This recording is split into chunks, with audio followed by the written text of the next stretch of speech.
كلنا عندنا في بيوتنا مرايات، بس هل المرايات ديت هي مجرد حاجة بنشوف من خلالها انعكاس صورتنا في المراية وبس، ولا ممكن لسبب ما تبقى بوابة لعالم تاني، عالم مش عادي، عالم عايش فيه كائنات مرعبة ومخيفة؟ طب لو فرضا بقى وانت دخلت العالم ده، ايه اللي ممكن يحصل لك؟ النهارده انا هكمل لكم تجربتي مع الغرفة 908، واللي ما شافش الجزئين اللي فاتوا انصحه ان هو يتفرج عليهم الاول عشان يقدر يفهم احداث الحلقة دي. اهلا بيكم في كوابيس سليمان الموسم الثالث.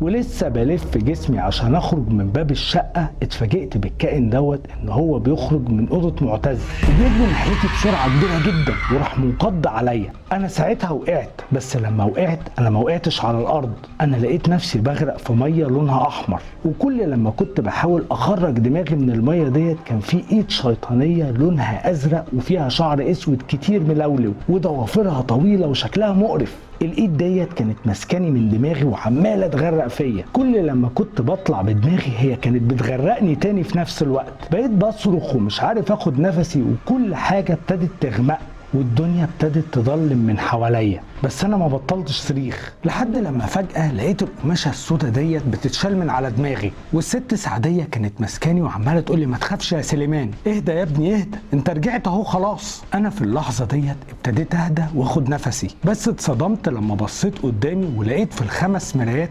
انعكاس الغرفة 908 وكأني بالظبط جواها. واللي رعبني اكتر هو ان انا شفت طلسم الاستدعاء بتاع هقطاء بنت ابليس مرسوم على كل المرايات، كان مرسوم بالدم، النجمة، الجداول، وحتى رقم الاستحضار 908 كان مكتوب فوق راس كل نجمة فيهم. ولما بصيت حواليا عشان اشوف انا فين، لقيت نفسي فعلا جوه الغرفة 908. انا في اللحظة ديت ما كنتش مستوعب ايه اللي بيحصل. بصيت للست سعدية وقلت لها واحنا جينا هنا ازاي؟ قالت لي يعني ايه جينا هنا ازاي؟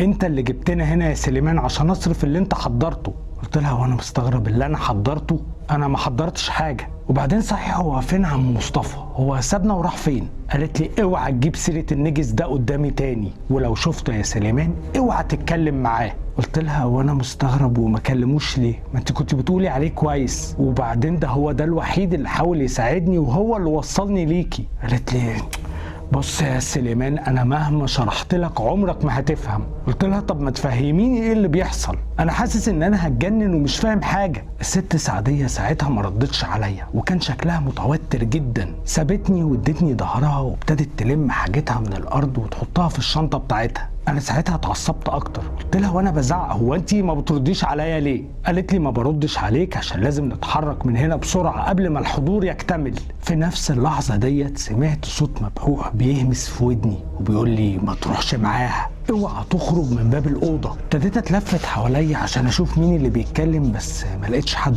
الضلمه كانت حواليا من كل ناحيه وما كانش فيه اي مصدر للضوء. الصوت المخيف دوت ابتدى يتكلم تاني وراح قايل لي لو رحت معاها هتذبحك زي ما ذبحت مصطفى. فقلت ازاي؟ محدش رد عليا. قلت له هتعمل كده ازاي؟ رد عليا بصوت واطي وقال لي هتتسلب منك الاراده زي ما جابتك برجلك لحد هنا. وفي نفس اللحظه ديت لقيت الست سعديه بتمسكني من ايدي وبتقول لي يلا بسرعه. انا ساعتها جدتي اتلبشت، قلت لها يلا على فين؟ قالت لي يعني ايه اللي يلا على فين؟ هنمشي من هنا. قلت لها ونروح على فين؟ قالت لي هنروح على البيت عندي، انا محصنه المكان اللي عايشه فيه كويس ومفيش اي حاجه هتقدر تقرب مننا. شديت ايدي من ايديها جامد وقلت لها مفيش اي حاجه هتعرف تقرب مننا، ولا عشان تغدري بيا وتذبحيني زي ما ذبحتي عم مصطفى؟ انا اول لما قلت لها الكلمتين دول اتوترت جامد وقالت لي وهي عماله تتلفت حواليها اللي بيتواصل معاك ده يا ابني بيحاول يلعب بمخك، ولو ما خرجتش معايا دلوقتي هتفضل في الأوضة ديت بقيت عمرك ومش هتقدر تخرج منها تاني غير وانت متشال ومتكفن زي اللي قبلك. قلت لها بقول لك ايه، سيبك من اللي انت بتقوليه دوت، انت ذبحتي عم مصطفى ليه؟ قالت لي تاني يا ابني مفيش وقت للكلام ده، حاول تفهم كل دقيقه بتعدي علينا هنا محسوبه. انا وقفت اللحظه كده وانا بحاول اخد قرار ومش عارف هعمل ايه، اقعد في الاوضه ومش عارف ايه اللي هيحصل لي، ولا اخرج معاها وممكن فعلا تغدر بيا زي ما الصوت دوت كان بيقول لي. بعد ثواني كده الست سعديه ابتدت تضحك وقالت لي كالعاده يا سليمان، ضعيف ومشتت ومهزوز. انا بصيت لها وانا مستغرب من كلامها، ابتدت تضحك بصوت خشن ومخيف وهي بتقول لي انت فاكر ان انت هتقدر تخرج من الاوضه بالسهوله دي؟ انا حسيت ان في حاجه مش مظبوطه بتحصل. قلت لها هو انت مين بالظبط؟ عينيها مره واحده قلبت اسود وبقت من غير نني وبشرتها ازرقت جامد، وراحت قايله لي بصوت مرعب ومخيف انا هقطع بنت ابليس، ونطت وراحت خبطاني في صدري بقوه كبيره جدا، لدرجه ان انا من قوه الخبطه ديت وقعت في اخر الاوضه وانا مش عارف اخد نفسي. بس لما بصيت جنبي لقيت ان انا واقع على الارض جنب باب الاوضه. ابتديت اقوم واقف على رجلي بالعافيه ورحت فاتح باب الاوضه بسرعه وطلعت اجري منها زي المجنون. بس بمجرد ما خرجت من الباب خبطت في شخص فوقعت على الارض. لما بصيت وانا واقع للي خبطني اتفاجئت ان هو ايمن.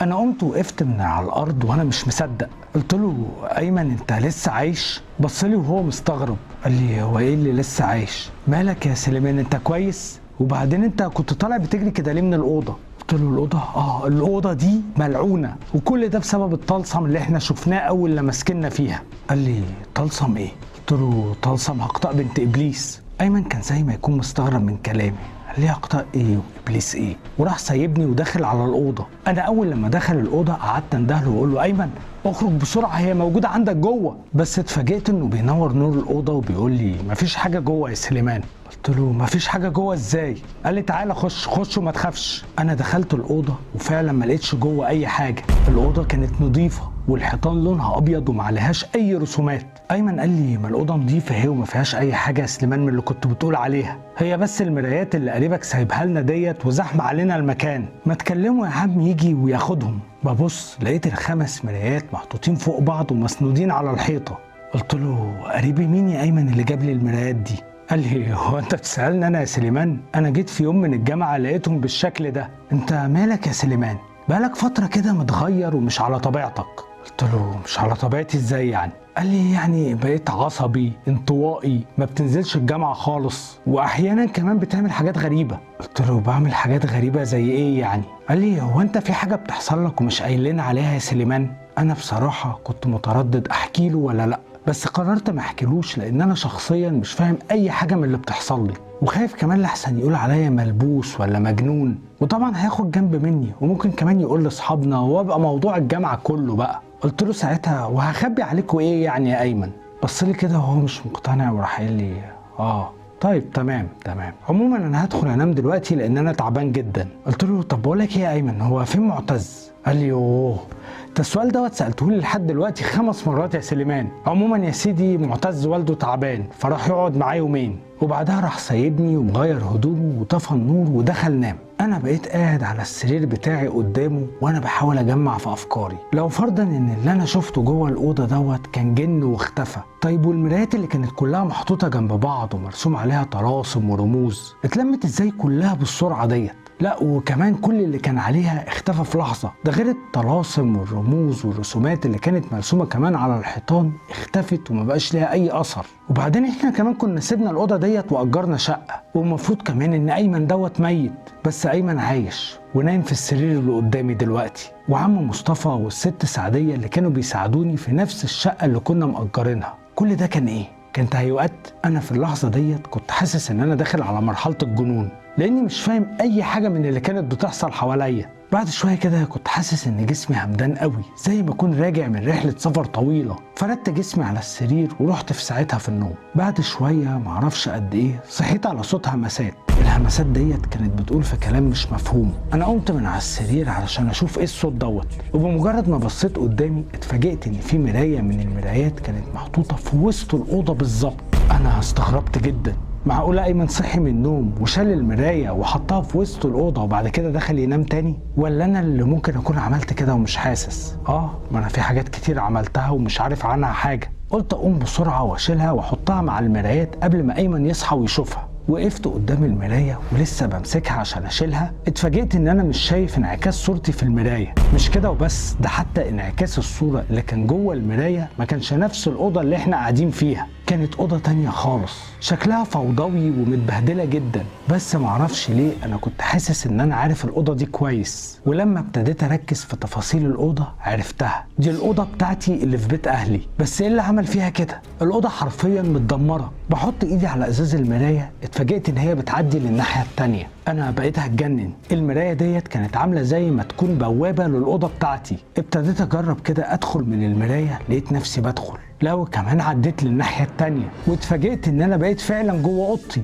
ولما بصيت ورايا على المراية اللي انا دخلت منها ما لقيتهاش، كان في مكانها زي وميض ابيض قوي واختفى مرة واحدة. ابتديت ابص حواليا وانا مصدوم من المنظر اللي انا شايفه قدامي. كان في طلاسم ورموز وعلامات ورسومات مخيفة، كلها كانت باللون الاحمر، وكانت حرفيا في كل حتة في الأوضة حواليا، على الدولاب، على السرير، على كل حيطان الأوضة، ده حتى السقف كان عليه رسومات. بقيت واقف في وسط الأوضة مصدوم، مش عارف إن أنا فيه دوت حلم ولا بجد.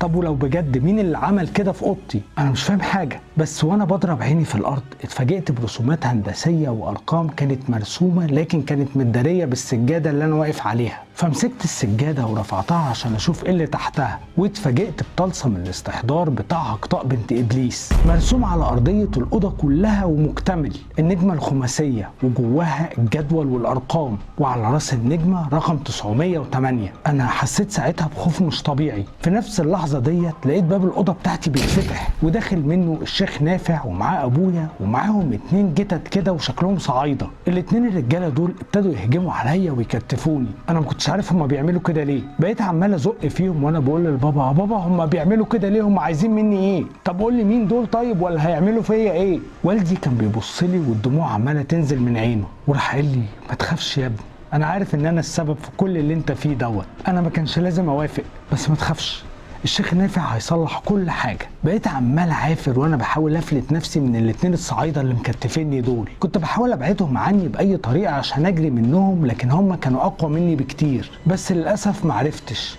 فبصيت لوالدي وقلت له: توافق على ايه يا بابا؟ هو انت عملت ايه؟ قول لي.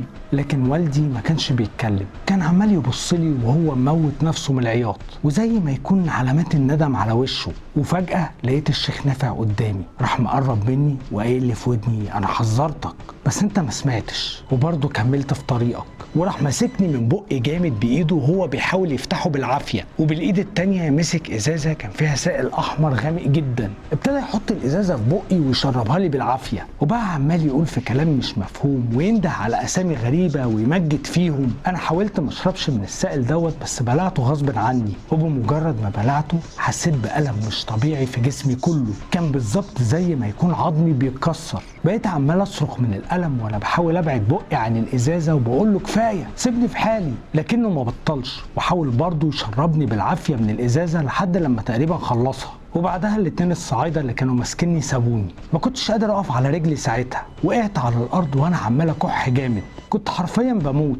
بعد حوالي 3-4 دقايق كده ابتديت احس ان انا بتحسن وبقيت كويس، وما بقيتش كمان سامع اي صوت حواليا. قررت اقوم عشان اجري منهم، بس لما قمت ببص حواليا ما لقيتش حد، انا كنت لوحدي. واتفاجئت كمان ان انا ما كنتش في اوضتي، انا كنت في مكان غريب. المكان دوت كان زي ما يكون جوه جبل، مكان واسع جدا لكنه مقفول من كل الجهات بحيطان صخريه. الحيطان ديت كان لونها اسود وعاليه جدا وملهاش سقف، كان مني للسما، والسما اللي فوقيه كان لونها احمر فاتح. كنت بالظبط زي ما اكون جوه دايره كبيره جدا ومتحوطه باسوار صخريه عاليه وانا محبوس جواها. ابتديت ابص حواليا وانا بحاول استوعب انا فين وبدور على اي مخرج. في الوقت دوت سمعت صوت واحده بتعيط.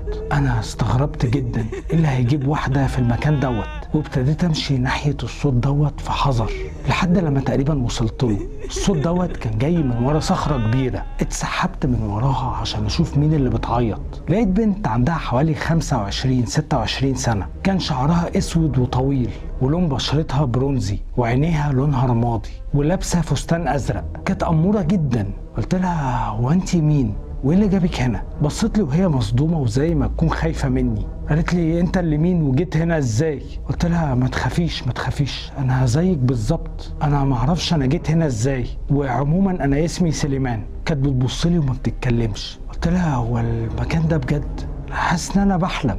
البنت ديت راحت قايمه من على الارض وجريت عليا ومسكت ايدي وقالت لي لا المكان ده بجد، المكان دوت هو الحقيقه الوحيده اللي في حياتك يا سليمان. قلت لها بس ده غريب قوي وشكله مخيف. البنت ديت ابتدت تمسح دموعها وهي بتقول لي ما تخافش يا سليمان، طول ما انت هنا في امان. قلت لها هنا فين؟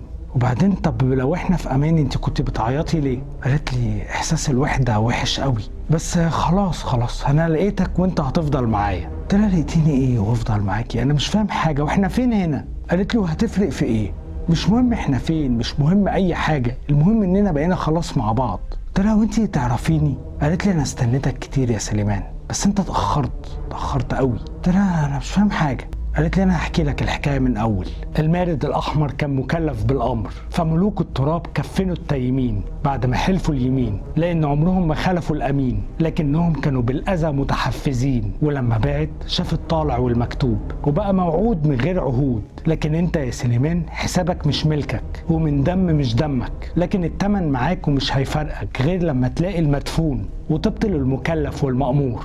انا ما فهمتش ولا حرف من كلامها. بعد كده ابتدت تتكلم بلغة غريبة انا مش فاهمها، وكانت عاملة زي ما يكون بتغني. انا ما كنتش فاهم حاجة من الكلام اللي قالته قبل كده ولا حتى من الكلام اللي بتقوله دلوقتي، لكني كنت ببص لها في عينيها وحاسس ان انا مبسوط ومرتاح وكأن كل همومي خلصت، لدرجة ان انا كنت سرحان وتايه وانا ببص لها. وبعد ثواني اعصابي ابتدت تسيب وبقيت شايف كل حاجه مزغلله. كنت بالظبط زي ما اكون بفقد السيطره على جسمي، بس بالرغم من كده كنت عامل زي ما اكون مبسوط وفرحان. كان شعور غريب وما يتوصفش، اول مره في حياتي احس بيه. بعد شويه ابتديت اسمع صوت ضعيف جدا كان بيندهلي من ورايا، عمال يقول لي ارجع يا سليمان، ما تستسلمش للي بتشوفه، ارجع. كنت كل ما احاول ابص ورايا عشان اشوف مين اللي بيتكلم، البنت ديت كانت بتمسك وشي وتجبرني ان انا ابص لها، لكن الصوت اللي كان بيندهلي دوت ما سكتش، فضل يعلى اكتر واكتر لحد ما ابتديت احس ان انا بفوق. بس لما فقت ما لقيتش قدامي البنت الجميله، انا لقيت قدامي كائن شكله بشع، لونه احمر ودانه طويله واسنانه كلها ملخبطه وطالع له قرون. انا اول لما شفت شكله رحت فالت ايدي من ايده بسرعه وابتديت ابعد عنه ورجعت بسرعه لورا. الكائن دوت قال لي ما تخافش مني يا سليمان، شكلي مع الوقت هتتعود عليه. قلت له هو انت عايز مني ايه؟ قال لي انت دلوقتي ملكي وده كان العهد. قلت له عهد ايه؟ انا ما عملتش عهود مع حد. قال لي انا نفذت كل اللي اتطلب. وبعدين انت بتكلمني ليه يا سليمان بصيغه المذكر؟ ده انا هبقى مراتك. قلت له مراتي؟ قال لي معلش احنا اشكالنا غريبه عليك، بس مع الوقت هتعرف تميز ما بيننا وهتتعود علينا، وطول ما احنا هنا على ارضنا انت هتشوفني بالشكل دوت، بس لما نطلع بقى على ارضكم هبقى اتجسد في شكل البنت اللي انت شفتها من شويه وعجبتك، لاني مش هقدر ابقى بالشكل دوت على ارضنا. اديني ايدك يا سليمان، هوريك عالم مش ممكن تتخيله، هوريك القوه، هوريك السلطه، هوريك ازاي تقدر تخلي اي حاجه بتتمناها تبقى تحت رجلك. قلت لها لا. قالت لي هو ايه اللي لا؟ ابتدت تصرخ بصوت مخيف وهي بتجري ناحيتي وبتقول لي اديني ايدك. قعدت في الارض وانا عمال اقول اعوذ بالله اعوذ بالله، وبقيت مغمض عيني عشان ما اشوفش شكلها المخيف دوت، وعمال اقرا الصور اللي انا حافظها في القران الكريم. في ساعتها الكائن دوت بقى عمال يصرخ ويصوت بصوت مخيف، وهو عمال يقول لي اسكت، مش هنا ولا على الارض دي، اللي بتعمله دوت هيموتنا احنا الاتنين يا غبي. بس انا ما بطلتش قرايه القران لحد لما مره واحده الارض ابتدت تتهز جامد من تحتي، والصخور بتاعت الجبل بقت عماله تقع حوالينا، وفجاه لقيت نفسي بتسحب لتحت بسرعه كبيره جدا كأن الارض كانت بتبلعني. انا كل دوت كنت مغمض عيني وما فتحتهاش لحد لما بعد ثواني لقيت نفسي بقع على الارض. لما فتحت عيني لقيت نفسي مرمي على الارض جوه بيت غريب، وقدامي نفس ال5 مرايات، والست سعدية قاعدة جنبي. أول لما بصيت لها قامت بسرعة من على الأرض وراحت مغطية المرايات بقماشة كبيرة، وبعدها جت وقعدت جنبي وقالت لي الحمد لله على السلامة يا ابني، أنا عارفة إن الرحلة كانت صعبة وأنا كنت خايفة لحسن أنت ما ترجعش. قلت لها هو أنا فين؟ قالت لي ما تخافش أنت في بيتي. قلت لها طب أنا جيت هنا إزاي؟ قالت لي أنت اللي جيت لي عشان أساعدك وعشان نعرف كمان إيه بالظبط اللي بيحصل لك، أنت مش فاكر حاجة ولا إيه؟ قلت لها هو إيه بالظبط اللي بيحصل لي؟ قالت لي ما احنا هنعرف كل حاجه لما تحكي لي. قلت لها احكي لك ايه بالظبط؟ قالت لي احكي لي اللي شفته لما رحت ارضهم. قلت لها ارض مين؟ قالت لي اللي كان بيطاردك. قلت لها طب وبالنسبه للي قبل دوت مش عايزه برضه تعرفيه؟ قالت لي لا مش مهم لان مش هيفيدنا كتير. فحكيت لها كل اللي شفته وسمعته من ساعه ما قابلت البنت اللي اتحولت للكائن المرعب، وحتى الكلام الغريب الملخبط اللي ما كنتش فاهم منه حاجه قلته لها، مع انه صعب ومش مفهوم، بس معرفش ليه كان زي ما يكون اتحفر في الذاكره بتاعتي. بعد لما خلصت قالت لي انا كده يا ابني فهمت كل حاجه. قلت لها وفهمتي ايه؟ قالت لي المارد الاحمر دوت اللي اتحضر عليا، وملوك التراب هم اللي اتحضروا على جوزي وكفنوا التيمين بعد ما حلفوا اليمين لان عمرهم ما خلفوا الامين، لكنهم كانوا بالاذى متحفزين، يعني لان هم حفظوا العهد فتوعدوا له ان هم مش هيسيبوه في حاله، ولما بعد بقى شايف الطالع والمكتوب وموعود من غير عهود، وده ان انا بقى عندي قدرات وبشوف من غير ما اعمل اي عهود. ومعنى الكلام دوت ان اللي اذاك هو نفسه اللي اذى جوزي. قلت لها انا مش فاهم حاجه من اللي انت بتقوليه ده. قالت لي انت تعرف واحد اسمه عم مدبولي؟ فقلت لها اه طبعا، ده الفراش اللي عندنا في الجامعه وهو اللي وداني عند الشيخ نافع. قال لي وحكى لك عن مراته؟ قلت لها اه حكالي. قال لي ان كان عليها جن عاشق ومش مخليه يقدر يقرب لها، لكن الشيخ نافع عالجها وحل كل حاجه، ده حتى بيقول انه خلف منها عيلين تقريبا. قالت لي لا هو ما خلفش منها حد يا سليمان، والشيخ نافع ما عالجهاش. مش ده اللي حصل. قلت لها امال ايه اللي حصل؟ قالت لي عم مدبولي لما خد مراته وراح بيها للشيخ نافع، الشيخ نافع ما فكش السحر اللي كان معمول على مراته، وده لانها ما كانتش ممسوسه ولا مسحوره ولا عليها حتى جن عاشق، واللي كان ممسوس بقى هو عم مدبولي نفسه، كان ملازمه اخطر واقذر انواع الجن الترابي. والمشكله بقى هو ان دوت ما كانش كمان جن عادي، لا ده كان ملك وكان من قبيله قويه جدا، وده اللي الشيخ نافع عرفه بمجرد ما شافهم، وكان عارف كويس ان لو حاول يحتك او يتعامل او حتى يقرب من عم مدبولي حياته كلها كانت هتتقلب لجحيم، لكن كبرياءه وتكبره منعه ان هو يقول كده، فقرر يتصرف بطريقه مختلفه وراح محضر مارد احمر على مراته عشان يحميها، وبكده مش هيحصل عكوسات، والجن اللي على عم مدبولي مستحيل يأذي مراته لان عليها مارد بيحميها. بس المشكلة بقى هي ان كل حاجة اتقلبت واتغيرت من اليوم ده. اول قرار اخدته مراته هي ان هي تسيبه، وده عشان تحافظ على حياته والجن الترابي يبعد عنه. قلت لها ده معنى كلامك كده ان انت مرات عم مدبولي؟ قالت لي ايوه يا سليمان. السؤال المهم دلوقتي بقى هو مين اللي عمل معانا كده وليه؟ في شخص مشترك ما بيننا احنا الاتنين وهو اللي دبر وعمل كل ده، واللعنة اللي انت فيها دلوقتي واللعنة اللي تسببت في دمار حياتي مستحيل هتتحل غير لما نقدر نوصل له. انا قعدت افكر ساعتها واعصر في دماغي مين الشخص المشترك ما بيني وما بين عم مدبولي، مين المستفيد من انه يأذينا احنا الاتنين، مين اللي احنا الاتنين بنتعامل معاه. لكن الموضوع دوت كان صعب جدا لان انا طالب وهو فراش، انا سني صغير وهو سنه كبير، انا ليا حياتي وهو كمان ليه حياته. وبعد تفكير عميق ما لقيتش اي حلقة وصل ولا عامل مشترك ما بيني وما بينه، فقلت للست سعدية بصي انا دماغي وقفت ومش عارف مين اللي ممكن يكون عمل كده. قالت لي محدش هيوصل للنجس اللي عمل كده غيرك انت يا سليمان، روح نام دلوقتي وارتاح، بس اول لما تصحى انت لازم تدور عليه. قلت لها خلاص انا هروح على الشقة وبكرة الصبح اول لما اروح الجامعة هبتدي ادور عليه. قالت لي شقة ايه يا سليمان؟ قلت لها الشقة اللي أجرتها أنا ومعتز وأيمن الله يرحمه. قالت لي أولا أيمن ما ماتش، وثانيا ما ينفعش تروح الشقة اللي انتوا كنتوا مأجرينها يا سليمان، انت دلوقتي هتروح على الغرفة 908 وتعيش فيها، والإشارات هي اللي هتوجهك وهتوصلك للي احنا عايزينه. قلت لها لا معلش ثانية واحدة، يعني ايه ايمن ما ماتش؟ ده انا حضرت دفنته بنفسي. قالت لي هو اسمع يا ابني اللي بقول لك عليه وما تقعدش تجادلني في كل حاجه، عشان احنا دلوقتي مشكلتنا واحده وانا عمري ما هضرك، زي ما قلت لك كده بالظبط ايمن ما ماتش. ومعظم الحاجات اللي حصلت لك وشفتها في الشقه اللي انتوا كنتوا مأجرينها بعد لما شفت التعبان مش حقيقيه، واعمل حسابك انك في حاجات كتير هتلاقي نفسك عملتها وانت ما تعرفش عنها حاجه، فما تخليش الموضوع دوت يشتت تركيزك ولا تضيع فيه وقت لحد لما نوصل للي عمل كده، وبعدها هنشوف هنتصرف ازاي. قلت لها انا مستحيل هرجع الاوضه دي تاني برجلي، انا شفت الموت بعيني في المكان ده. قالت لي ما تخافش يا سليمان، انا اكيد مش هخليك تروح المكان دوت غير لما اكون مأمناك، استنى. راحت على شنطتها وابتدت تقلب فيها لحد لما طلعت منها سلسله جلد، وفي اخر السلسله ديت كان فيها حجر لونه بني في طول الصباع. قالت لي خد البس دي. قلت لها ايه دي؟ قالت لي دي اللي هتحميك، الحجر اللي في السلسله دي اسمه عرج السواحل، الحجر دوت نادر وروحاني وفيه طاقه كبيره جدا، وطول ما انت لابسه مفيش حاجه هتقدر تقرب لك، ومش عايزاك من النهارده تخاف من اي حاجه طول ما انت بتسمع اللي انا بقول لك عليه. اهم حاجه ابعد عن المرايات لان هي دي البوابه اللي هيدخلوا لك من خلالها. قلت لها طب والسلسله اللي انا لابسها اللي انت اديتها لي دي مش المفروض ان هي هتحميني؟ قالت لي طول ما انت بعيد عن المرايات هتحميك، لكن لو سحبوك لارضهم ساعتها ولا انا ولا غيري هيقدر يساعدك. قلت لها تمام انا فهمت كده، وفعلا اخدت بعضي ومشيت من عندها ورحت على سكن الجامعه. بس لما جيت داخل عم محمود موظف الامن وقفني، قال لي يا عمر يا باشمهندس رايح فين؟ قلت له يعني ايه رايح فين؟ رايح اوضتي. مالك يا عم محمود انت مش عارفني ولا ايه؟ قال لي لا معلش والله مش واخد بالي. قلت له انا سليمان. قال لي يا راجل بجد والله؟ قلت له اه والله.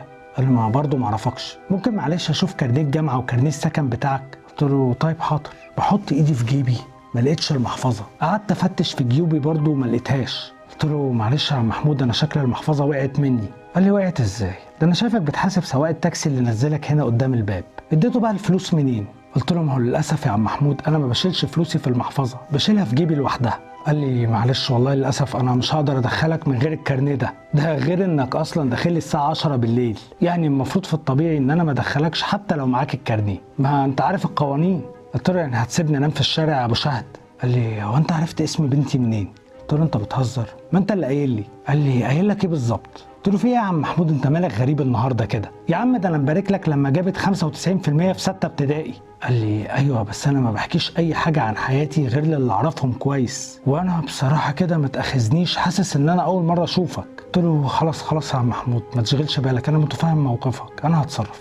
لسه يا دوبك بلف وشي وامشي لقيته بينده عليا، قال لي طب بص انا هدور على بياناتك عندي في الدفتر، لو مظبوطه هدخلك، بس ارجوك بكره اول حاجه تعملها هي انك تتصرف في حوار الكارنيه دوت، انا مش عايز مشاكل. قلت له حاضر اوعدك ان انا هدخل ادور عليه، ولو ما لقيتوش بكره الصبح اول حاجه هعملها هي ان انا هطلع بدل فائد. قال لي طب تعالى معايا. اخدني ودخلنا غرفه الامن وفتحنا الدفتر. قال لي انت اسمك ايه بالكامل وغرفه كام؟ فقلت له اسمي وقلت له ان انا في غرفه 908. اول لما سمع رقم الغرفه ديت وشه قلب وقال لي بس الغرفه ديت مقفوله بقالها سنين. قلت له ايوه مظبوط، ما احنا واخدينها كوضع استثنائي لاننا اتاخرنا في التقديم وما كناش لاقيين اي غرفه في السكن الجامعي فاضيه. قال لي طب خليني ادور في الدفتر، وابتدى يقلب في الدفتر لحد لما وصل لغرفه 908. قال لي انا الغرفه قدامي اهيت ومش ساكنه، ومكتوب قدامها ان هي مقفوله للصيانه، يعني زي ما قلت لك بالظبط. قلت له ازاي الكلام ده؟ مستحيل. قلت له ما يمكن محدش بلغك وما حدثتوش بيانات الدفتر. قال لي ما ينفعش طبعا يا استاذ. قلت له في حاجه مش مظبوطه. قال لي طب استنى. فضل يفر في الدفتر ويقلب فيه يمين وشمال لحد لما وقف على صفحه وقال لي اهو اسمك اهو قدامي. قلت له طب شفت بقى مش انا قلت لك؟ قال لي ايوه بس اسمك مش في غرفه 908. قلت له ازاي يعني؟ امال في غرفه كام؟ قال لي في غرفه 901. قلت له مش ممكن طبعا، اكيد مكتوب بالغلط. عم محمود قال لي معلش يا سليمان يا ابني بص انا كده مش هقدر ادخلك لان الدنيا شكلها ملخبط، وانا بصراحه مش عايز مشاكل، استاذنك معلش تشوف موضوع الكارنيه ده الاول، يا تلاقيه يا تعمل بدل فائد وانا تحت امرك. فضلت احاول معاه يمين شمال لكن للاسف ما وصلتش لاي حاجه، سبته ومشيت وما كنتش عارف ولا اعمل ايه ولا بيت فين، وما بقاش قدامي اي اختيارات غير ان انا اروح الشقه اللي احنا كنا مأجرينها بيت فيها اليوم ده بس على الاقل. بس المشكله بقى هي ان انا معيش مفتاح الشقه، وكمان ما اعرفش هل هلاقي ايمن ومعتز في الشقه ديت ولا هم دلوقتي قاعدين في الغرفه 908 اللي في السكن الجامعي. قررت اروح وانا وحظي. لما وصلت عند الشقه قعدت اخبط كتير لكن محدش فتح. فجاه لقيت واحد واقف ورايا بيقول لي هو انت ضيعت المفتاح بتاعك ولا ايه يا سليمان؟ انا اتخضيت لدرجه ان انا نطيت من مكاني. ببص ورايا لقيته عم مصطفى. قلت له يا عم مصطفى انا مش معايا المفتاح. قال لي طب استنى انا هفتح لك. لقيته راح مطلع المفتاح من جيبه وفتح لي باب الشقه. قلت له انا مستغرب هو انت ازاي معاك نسخه من مفتاح باب الشقه يا عم مصطفى؟ قال لي الله هو انتوا يا ابني مش اديتوني مفتاح الشقه وقلتوا لي ان انتوا رجعتوا قعدتوا في السكن الجامعي ومش هتأجروا الشقه تاني ومش عايزينها خلاص؟ قلت له افتكرت وانا طبعا مش فاكر اي حاجه، بس رحت قايل له طب احنا لو مسلمينك الشقه انت ازاي بتفتحها لي تاني دلوقتي؟ قال لي عشان فاضل في عقدكم شهر كامل وانا ما رضيتش ارجع المفتاح لصاحب الشقه. قلت يمكن ترجعوا في كلامكم وتحبوا تقعدوا في الشقه الشهر دوت، انا ما بعملش حاجه غلط يا سليمان. قلت له معلش يا عم مصطفى انا اسف، انا والله بس الدنيا ملخبطه معايا شويه ومش فاكر اي حاجه. قال لي عادي ولا يهمك. فتحت الباب وبمجرد ما دخلت الشقة لقيت ال5 مرايات محطوطين في وشي في وسط الصالة، وفي نفس اللحظة ديت سمعت صوت باب الشقة بيتهبط جامد ورايا. ببص على الباب لقيته مقفول، واقف قدامه عم مصطفى وهو بيبص لي ومبتسم ابتسامة مرعبة ومخيفة، وراح قايل لي طيب هو المفروض ان ديت كانت الحلقة الأخيرة، لكن في اللايف الأخير اللي أنا عملته ناس كتير طلبت ان احنا نعملها سلسلة ونعمل منها جزء ثالث وكمان جزء رابع. فهو عموما كان فاضل جزء صغير جدا وده اللي كان هيفجر احداث القصه كلها، وهو ده اللي كان هيبين كمان كل حاجه ماشيه ازاي. فلو فعلا حابين ان انا اكمل الجزء الرابع يا ريت تكتبوا لي في الكومنتات كمل الجزء الرابع من الغرفه 908، لاني لو ما لقيتش كومنتات كتير فانا هنزل باقي الحلقه دوت في 3-4 سطور وهحطهم في الكومنت المثبت. واللي عنده كمان افكار اشباح لبدايه سلسله جديده يا ريت يكتب لي فكرته في الكومنتات، وانا على فكره بقرا الكومنتات كلها، فاي حاجه بتتكتب انا فعلا بشوفها. واهم حاجه مش عايزين ننسى الحلم يا اشباح، مليون شبح جوه الكابوس مكملين ومع بعض ومفيش حاجه هتوقفنا، واشوفكم على خير في الكابوس الجاي.